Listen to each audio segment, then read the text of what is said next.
So here we are with a 2004 F-150 5.4 Triton. Customer says he's replaced the transmission. I guess he had a transmission failure. I'm not sure exactly what happened. And now the vehicle won't start. So the battery is dead and I'm about to boost it. But I did notice the negative battery cable is literally falling off. This guy's got a whole bunch of accessory wires attached here.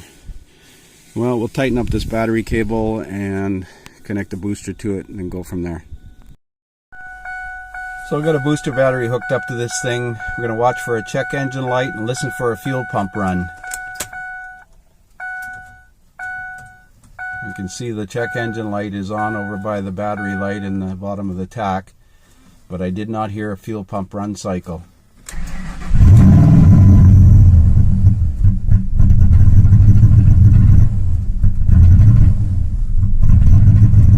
Let's see if we can get this thing in the shop while it's running.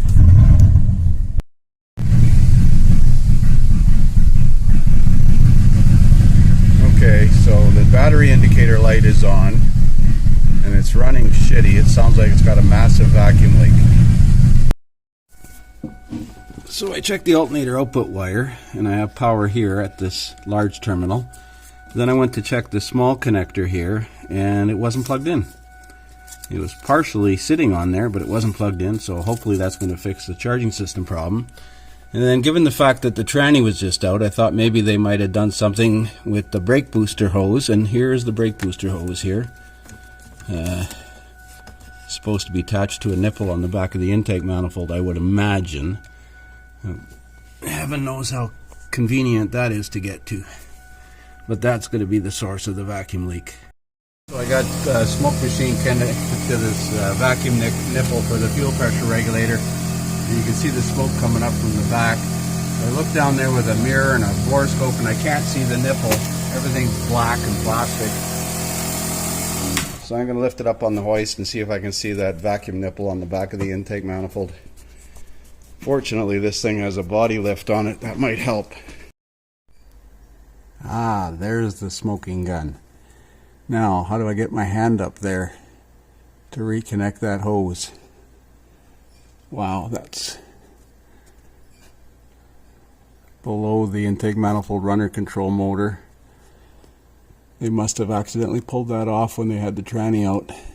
Even with the body lift, you can hardly get your hands up there.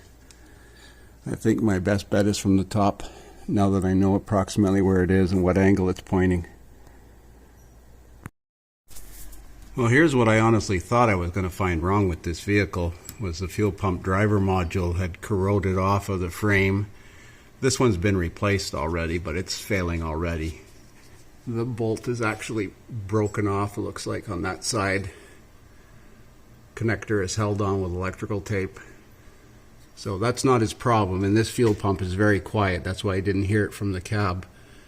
But I'm going to tell him he should address this. He should look at replacing that driver module before it fails, which is quite common.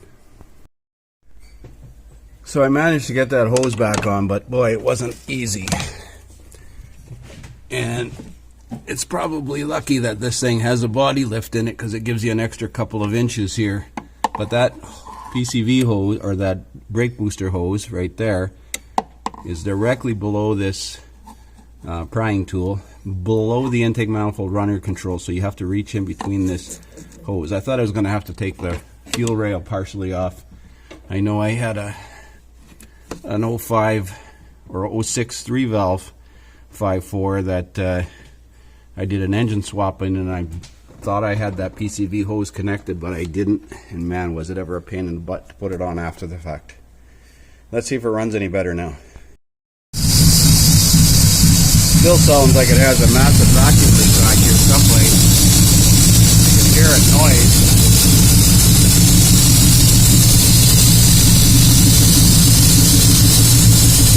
Fresh air side over here.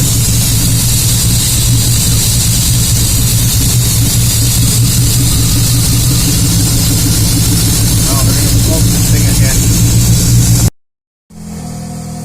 Well, why would it be leaking from the intake manifold?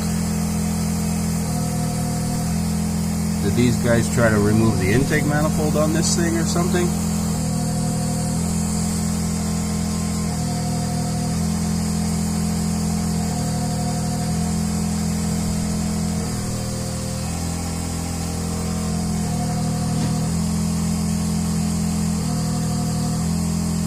It looks like it's coming right from the manifold gaskets.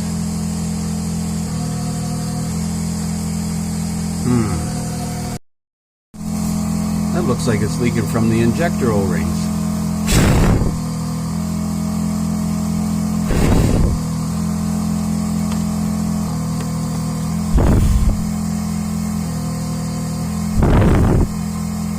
Sure it is. So why? Somebody must have disturbed this fuel rail. I better talk to this guy. He told me he had the tranny out. He didn't tell me he had the fuel rail off. Well, I spoke with the owner of the truck, and it turns out that when they did the transmission removal, they elected to remove the fuel rail and the injectors because they felt it was easier to get at the top two bell housing bolts from the top, I gather. And I guess they did not replace the injector O-rings when they pulled the rail out, which is recommended. So they're going to take the vehicle back and remove the fuel rail and fix up all those O-rings.